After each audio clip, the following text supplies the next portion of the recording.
श्री हरिवंश श्री सीताराम महाराज जी पूज्य प्रातः स्मरणीय सेठ जी के मुखारविंद से सुना है कि भगवान तभी मिलते हैं जब हमें केवल और केवल वही चाहिए। तो क्या महाराज जी इस अवस्था में विषयों की स्फुरना भी नहीं होती? क्या ये सिद्ध अवस्था है? अगर हाँ तो हम जैसे माया ग्रसित विषय आसक्त जीव भगवान को कैसे पाएंगे? पहले छोड़ो आपकी, हम मायाग्रस्त हैं, विषय आसक्त हैं। हम प्रभु के अंश हैं, है ना।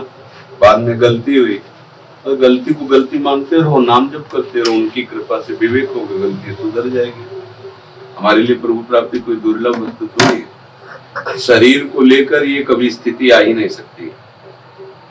जो भगवत प्राप्ति की स्थिति उस शरीर को लेकर नहीं है। स्वरूप को लेकर कुछ मुश्किल नहीं है, शरीर को लेकर कुछ संभव नहीं है। भगवत प्राप्ति में कुछ भी संभव नहीं, शरीर को लेकर। स्वरूप को लेकर कुछ भी असंभव नहीं। स्वरूप हम प्रभु के अंश हैं और शरीर को लेकर के विषय की मांग, विषय भोगों की लालसा शरीर को लेकर ही तो पैदा हुई है ना। हम पुरुष हैं तभी तो स्त्री की तरफ आकर्षण है, हम भोगता है तभी तक तो विषयों के सेवन की रुचि है। बस खूब भजन करो, शास्त्र स्वाध्याय करो और मैं प्रभु का दास हूँ, प्रभु का हूँ, ऐसा स्वीकार करो। धीरे धीरे जब विवेक पैदा होगा ना, तो जो ग्रंथि लगी ही नहीं है और उसको माने हुए हैं, यद्यपि मृषा छूटति कठिनाई, विवेक से वो मान्यता नष्ट हो जाएगी, सही मान्यता जो है वो आ जाएगी, हो जाएगा। भगवत प्राप्ति कोई दुर्लभ नहीं। शरीर को लेकर के बहुत दुर्लभ है, क्योंकि वासनाओं की भीड़ लगी रहेगी। विषय स्फुरण अंतःकरण में होता है, आप में थोड़ी होता है। आप उसे स्वीकार करते हैं इसलिए विषय स्फुरण होता है। आप जब स्वीकार प्रभु को कर लेंगे तो स्फुरण प्रभु का होगा। श्री राधिका हृदय स्फुरत में दिव्य केली, प्रियाजू प्रियालाल की दिव्य केली हृदय में स्फुरित होगी। अभी शरीर केली में रति है, इसलिए शरीर केली की स्फुरना हो रही। समझ पा रहे हो हमारी बात? हाँ, कोई दुर्लभ नहीं। मनुष्य शरीर भगवत प्राप्ति के लिए मिला है। हम इसको दुर्लभ मान के कि हम तो माया आ सकते हैं, हम तो कहाँ माया आ सकते हो, कहाँ गृह आ सकते हो। स्वीकृति आपने गलत कर ली है। आप तो प्रभु के अंश हो। आप जो सुख खोज रहे हो वो भगवदानंद ही खोज रहे हैं, गलत दिशा में खोज रहे, इसलिए मिल नहीं रहा। तभी अतृप्त हैं, सब अतृप्त हैं। खूब भोगने पर भी ऐसा लगता है कि वो नहीं मिल रहा जो मिलना चाहिए। सब अतृप्त हैं। अंदर से हम खोज रहे हैं, सोच रहे हैं अविनाशी सुख, निरंतर सुख, लेकिन विनाशी, नाशवान, परिवर्तनशील में उसे खोज रहे हैं। इसलिए जिस दिन विवेक जागृत हुआ, दिशा मुड़ गई, संसार से विमुख और भगवान के सन्मुख, कोई दुर्लभ नहीं। संसार के सन्मुख होकर भगवान से विमुख होकर दुर्लभ ही दुर्लभ है। समझ पा रहे? महाराज श्री, मेरी लाडली सियाजू, ये ठसक कभी तो प्रबलता से आती है और कभी लुप्त सी हो जाती है, जैसे कभी थी ही नहीं। देखो अभी क्या है, गुणों के चक्कर में चल रहे, अभी गुणातीत थोड़ी हो गए हो। सतोगुण आया तो अच्छा लगने लगा, रजोगुण आया तो भोग अच्छे नहीं लगे, भोग अच्छे लगे, तमोगुण आया तो निद्रा, आलस्य, प्रमाद जागृत हो गया। ये कोई स्थिति है क्या? अभी तो गुण में है ना, तो इसमें कोई आगे बढ़ते चुपचाप चलते रहो। कम से कम इतनी बात तो आने लगी कि हम श्री जी के हैं, कोई न कोई नाम रूप लीला धाम का चिंतन तो बनने लगा। जहाँ पूरा विषय का चिंतन होता है कुछ समय तो चलने लगा। धीरे धीरे अभ्यास के द्वारा सब समय ले लो, वो तुम्हारे हाथ में है। अभ्यास ढीला कर दो तो जो शुरू किया वो भी भूल जाओगे। अभ्यास और टाइट करते चले जाओ तो विषयों से बचत होती चली जाएगी और श्री जी का चिंतन होता चला जाएगा। इसमें समझना है बहुत। देखो परमार्थ का बहुत सुलझन का मार्ग है। ये उकताया हुआ पुरुष, एकदम जल्दीबाज, इसमें नहीं। ये बहुत गंभीरता पूर्वक, विवेक पूर्वक चलने वाला मार्ग है। इसलिए इसमें उकताना नहीं, घबराना नहीं है और देखना है हमारी श्री जी हैं। अब मन स्वीकार करे ना स्वीकार करे, हम पहले स्वीकार, सोहम तवई आश्रिता, मैं आपके आश्रित हूं।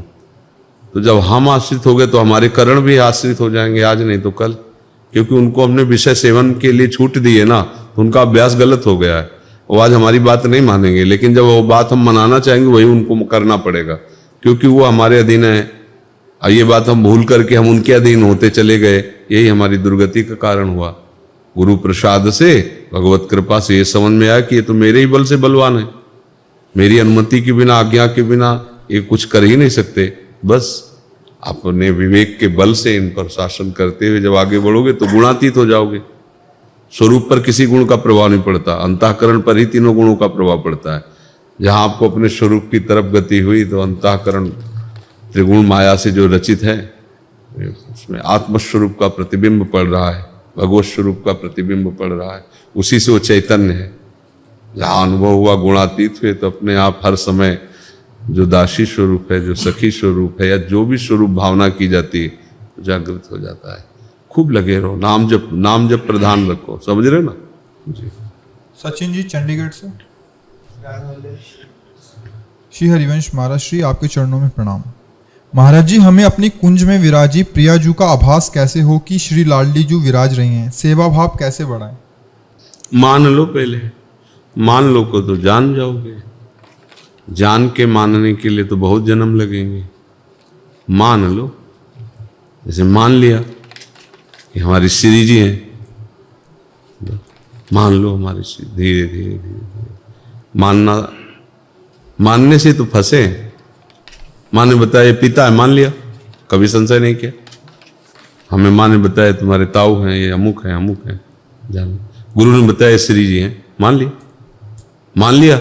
मानते मानते जान जाओगे तो जो जिसको जाना वही रह जाएगा, तुम्हारी सत्ता ही खत्म हो जाएगी। मान लो, मानते चले जाओ तो जान जाओगे। भक्ति की उपासना मानने से होती है, और ज्ञान का मार्ग जानने से शुरू होता है।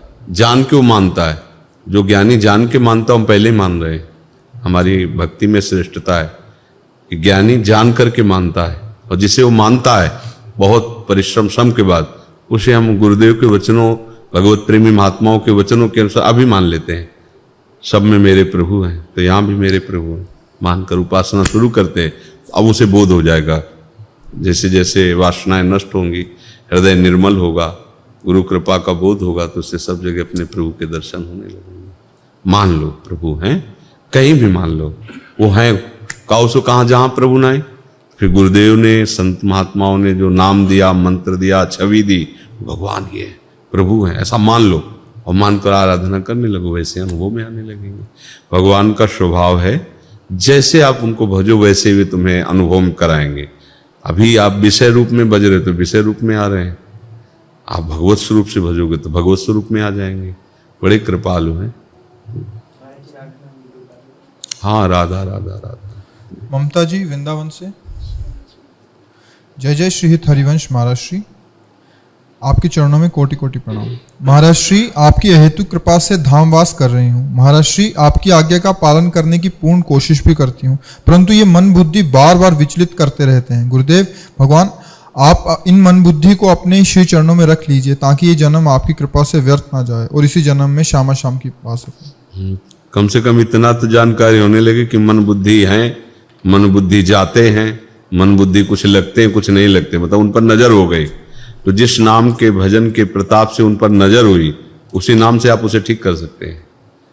और नाम जप करो और भजन बढ़ाओ। कहाँ तक भागेंगे ये?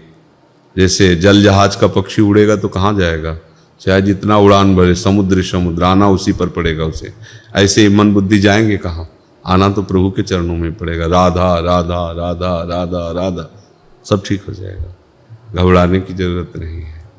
मन बुद्धि देने का तात्पर्य उनकी बात ना मानना, गुरु की बात मानना। सबसे बात की बात श्री जी है।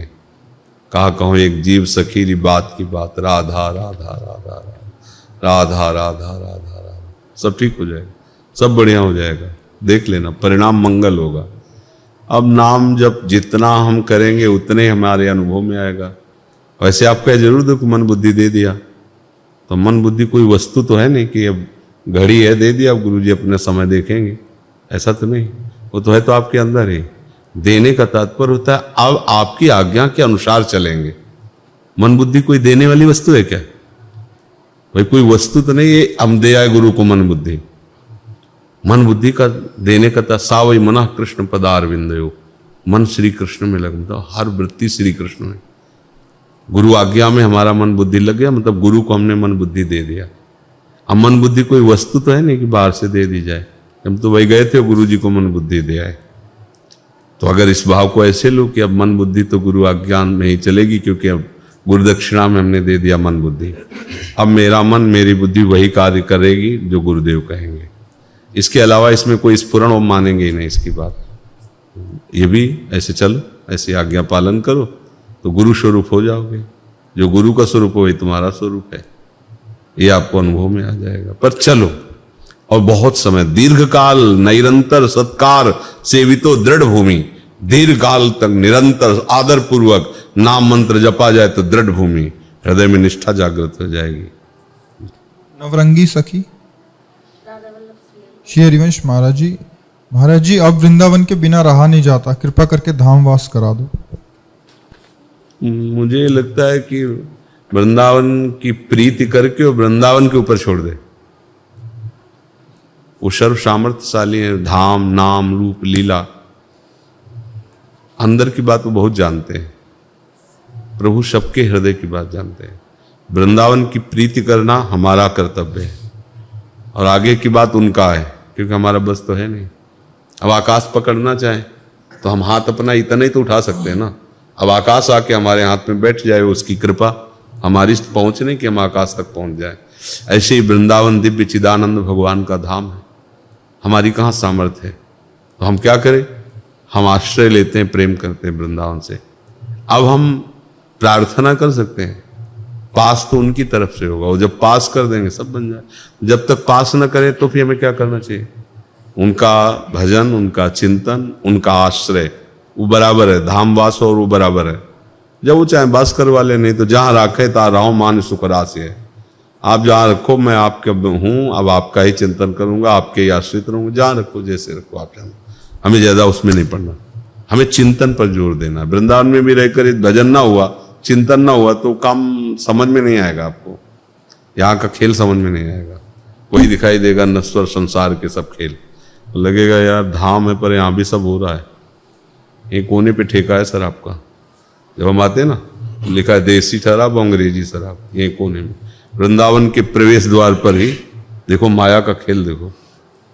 जबकि ऐसा होना चाहिए कि वृत्त 84 कोश में या भक्ष्य पदार्थ ये सब नहीं होने चाहिए, ये परम धाम है। लेकिन प्रगट में देखो ना, वही कोने पे लिखा है, वो क्या है ये आपको सब दृश्य दिखाई देने लगे, क्या है ये, तो आप नहीं समझ पाओगे धाम क्या है। धाम का आश्रय भजन, जैसे जल है निर्मल है, ऊपर फेन बुदबुदा है। फेन बुदबुदा देख करके अगर घृणा करोगे तो पानी पीने को नहीं मिलेगा। निर्मल जल है नीचे, फेन बुदबुदा हटाओ, ऐसे देखो निर्मल जल है, प्यास बुझ जाएगी। ऐसे फेन बुदबुदा माया का द्वारा फैलाया गया है।